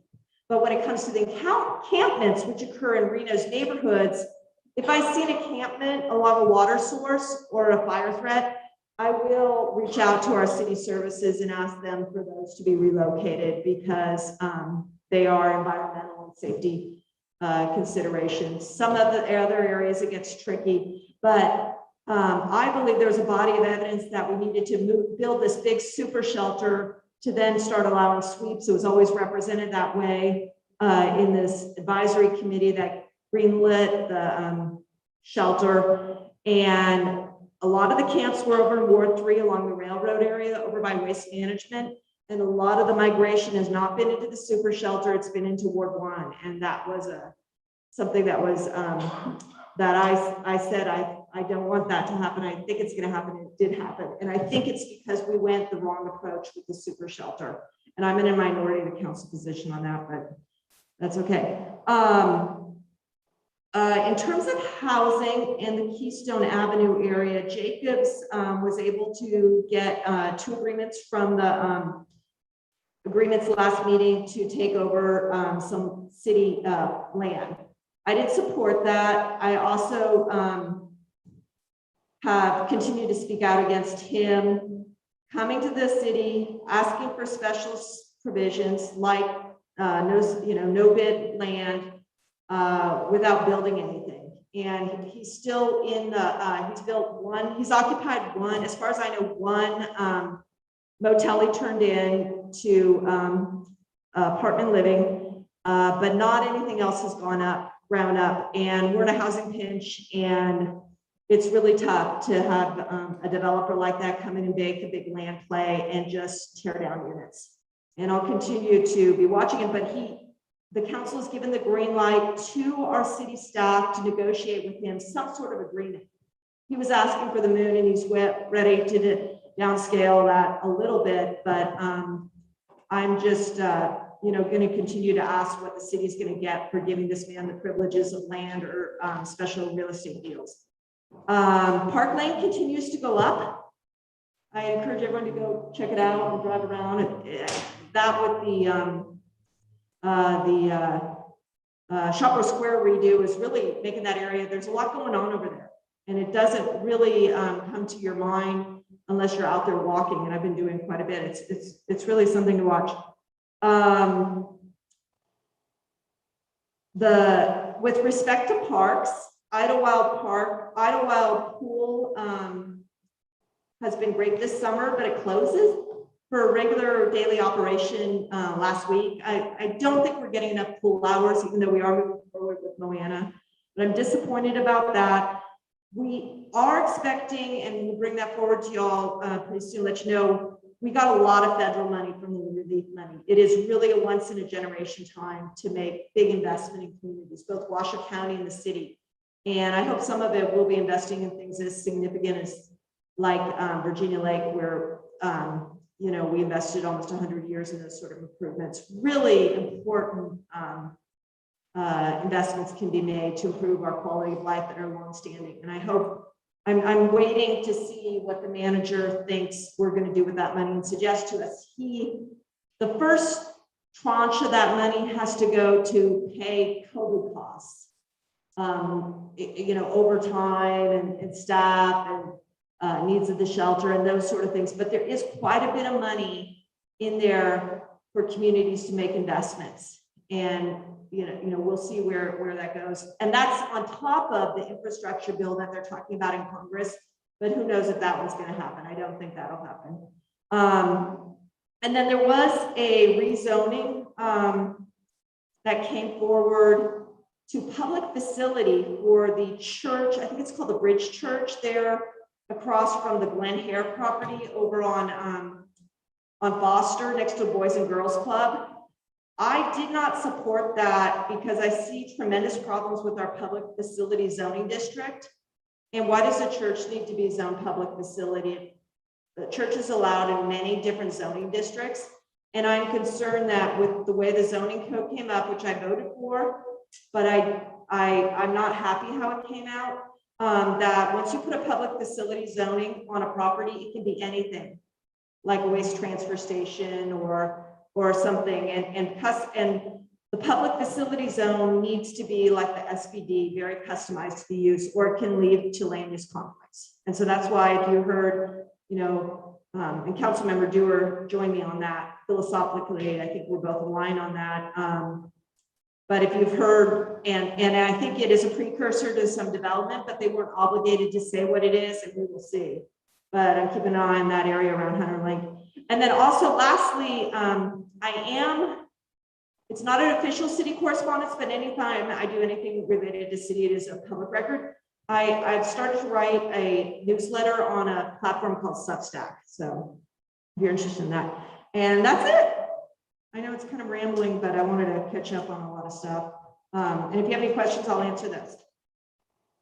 Any board questions? Any?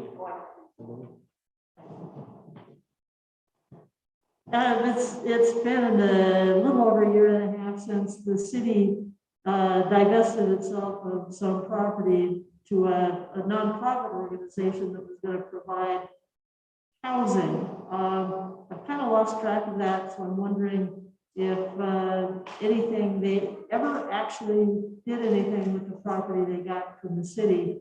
And my related question is Zero Riverside Drive. Again, it's been about a year and a half since the board was going to call for RFPs within 30 days. I appreciate COVID hit, city manager turnovers hit, but any progress on that, or when can we expect some action? So the one that Rhonda's talking about is over on 4th Street. The city received a lot of land from the Retract project many years ago, West 4th Street. And there was a funny little property there. I think someone had a lease on it to rent out U-Hauls or something. And a nonprofit group came forward and asked to get an option on it. And we can, under the procurement laws, we can do something like that for that purpose. And then, gosh, some point, there was some article in the newspaper that they teamed up with some man to help design these container projects, and it fell apart. And I've been meaning to go back and look into that because it is our land and see if they were trying to get back on track. They weren't particularly a sophisticated group, and A lot of people want to get into this housing or subsidized housing, but it's tricky business, and you need, particularly if you're a nonprofit, to understand, you know, your pro forma and your development costs. But I'll look into that one. Zero Riverside is property that the city got from delinquent taxes, which is crazy because it's one of the best properties in Reno. Right before Booth Street Bridge, right past Booth Street Bridge, next to Zero Riverside. There's a neat old house on it. And, you know, watching some of these land sales where we make these deals to people, I've gotten very nervous about how they can come out. And I'm still working and thinking about it, but we do have it fenced now. And the Reno Housing Authority reached out, and they are deep pockets, and was looking for some property where they could build some subsidized housing. And I know your group had at one point talked about maybe something like that. So they were going to go through, the only way anyone should ever be able to ask for anything from the city of Reno is to go through the unsolicited proposals page on the finance department. I think they were thinking about inquiring about that. And because they're a sister agency, it could be a good transaction. But yeah, you know, that's been an issue. There were a couple of other smaller lots that, as I recall, the city also, not just the one, but we had little 1 acre lots here or there. There were 10 so that were listed at one city council meeting. Yeah. And I remember questioning this particular group because they had another contract they hadn't formed on yet. Okay, I'll look into all this. Yeah.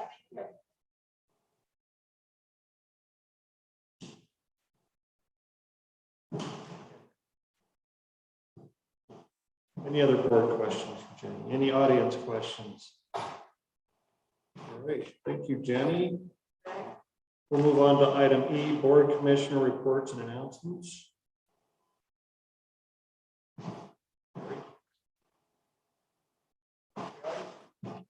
Thank you. I'm taking this opportunity to thank our councilperson, Breckus, for a major public works project that was recently completed in Northwest Reno. I live on Charlins Avenue.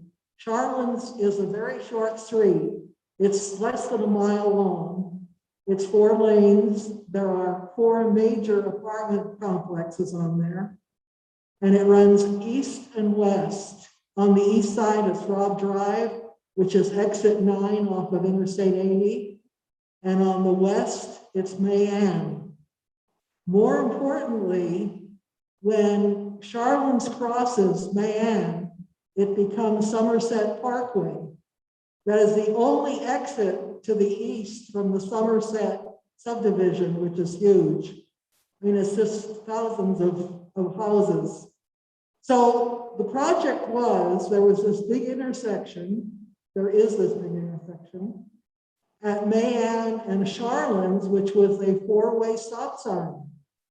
So at commute time, to get out onto Charlins, to go to exit 9, to get on Interstate 80 to go to work, if you lived in the apartment, it was almost impossible because it was a steady stream of cars. Plus there were fender benders and brake screeching and so forth that annoyed the apartment dwellers that were at the corner of Mayan and Charlotte. So about 2 or 3 years ago, I approached Councilperson Breckus and said, we need to do something. What can we do? So a friend of mine who lived in one of the other apartment complexes and I met with our councilperson one morning, and we stood at the corner by the firehouse and observed the traffic. To make a long story short, about 4 months ago, this project was completed. We now have traffic lights instead of 4-way stops, which gives a pause in the traffic that's coming east to go to work. It gives us an opportunity to get onto that street, and hopefully we will have a safer street, a safer intersection. So thank you very much for your help. We really appreciate it. It was all her. I watched that intersection for months, and when I saw men with shovels out there, I emailed Jenny and I said, "Are we getting our lights?" So now I take the long way home because I have to drive through our traffic intersection. Thank you. Any others? All right, we're going to move on to item F, future agenda items. Do we have any future agenda? Oh, you know what? I'm thinking. Very well. Okay. I think Planner Chisholm was right. We need to, at some point, get the zoning code. Nick, let's write this down.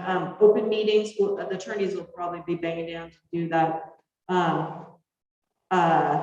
You know, hopefully we'll continue with our priorities of focus and neighborhood identification, because what happens is a lot of groups want to come and tell you, you know, what they're doing and ask you your input. And I've been very firm that this NAB is more their agenda versus receiving other people's agenda. I think that's how we worked very well, because we're really trying to tickle neighborhood issues. Like Sandra's, you know, the police need to guide evacuators. That's going to get back the chain of command, and that's what this really needs to be about. So I think we need to do some of our foundational work on what are your priorities and the focus. And then one thing that is really, oh, and then I mentioned NDOT and that study, because we have some stakeholders on there. One thing that is coming up quite a bit, and Father Chuck mentioned it, is we have a lot of projects coming in on recycled land. And I'm hearing a lot about, you know, living next to a construction site. And we've got you folks down on Riverside. We've got Father Chuck, but that one seems to be slamming pretty well, but there are general construction hours. The Summit Ridge folks up on West 4th, where they've got all the rockery walls, they are feeling very pressed. And then the Twin Lakes folks, I don't know if anyone remember Neil McGuire, who was on, that he goes off that private road, Twin Lakes. Well, that project actually stopped, I think, because the contractor walked from the project.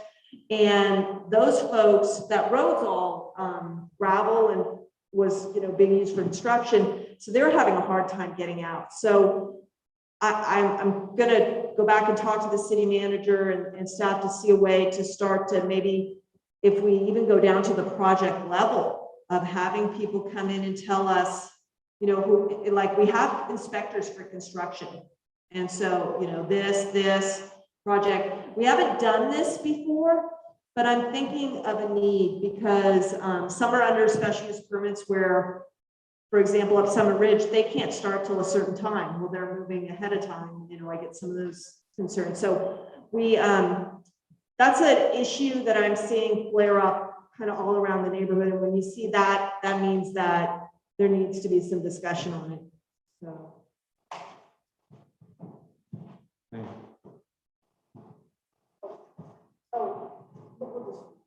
Are we on F? Yeah, I think whenever it's appropriate, maybe a presentation on the city stormwater utility program. Yeah, that's coming next. Actually, they want to come next. Oh, okay. Yeah. And I had a comment on the fuel reduction handout, whenever that's appropriate. Probably for final public comment. Any other future agenda? We could also add NV Energy and discussion on the peace zone.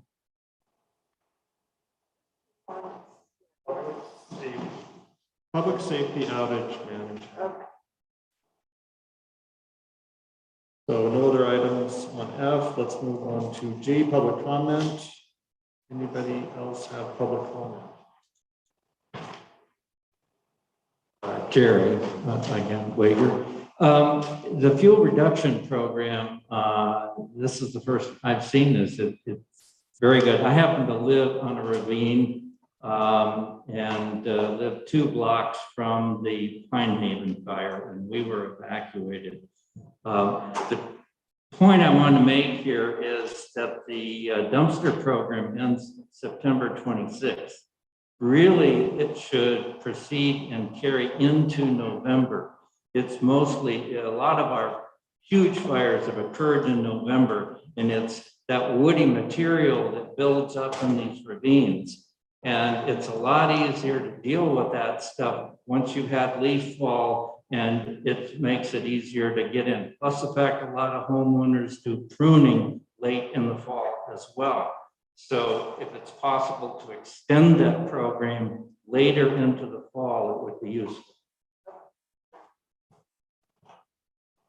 I just want to add to that because it isn't so early and we've just started this. Yeah. These meetings, I think anytime this happens, it probably should get into those neighborhood magazines. Okay.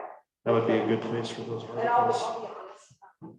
Under the waste management program, I thought it was more tied to the council members, but that might be for other things like cleanups, whereas this is fuel reduction. And I mean, it's tied in with the waste management contract, and I will follow up and see, but I absolutely agree with you. I mean, I was out a lot in October in the neighborhoods, and that's when people are really cutting.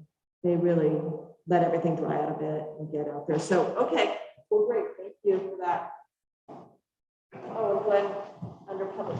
Under public comment, go ahead and state your name again for the record. Glenn Klipsack. One last thing I want to mention, going back to Riverside Project, is there's a number of egregious acts I think that have occurred that have led up to this project occurring in the first place. One of them that I've continued to harp on is that this project was included under the 1,000 Homes in 120 Days program for affordable housing. And if you all don't know what that resolution says, if you've never read it before, you can Google it, you can pull it up for yourself. And within that resolution, it says Tier 1 affordable housing. This was passed in 2019 under an emergency crisis, housing crisis by the city council and the mayor. It was intended to be for reducing red tape so that affordable housing and other projects could move forward. I don't know how, and so in 2020, there was a list of projects that got approved under that program, January of 2020, I believe. One of them is 700 Riverside. Now, I brought this up at the hearing, and the city attorney and city representatives said, well, that resolution really wasn't for affordable housing. I was like, what? It says it right there. What do you mean? And they continued to say it was not designed for affordable housing. So Jenny, I don't know. I would love to hear what you have to say just about how this project in particular ended up in that program and how that even happened. Thanks. Any other public comment? All right, seeing none, we're going to move on to item H. And this is for possible action. So we're going to possibly need a motion to adjourn. Moved by Margot, second by Valerie. All right, all those for? Aye. Anyone opposed? Oh, good. Thank you. Good night, everybody. Yeah. Yeah.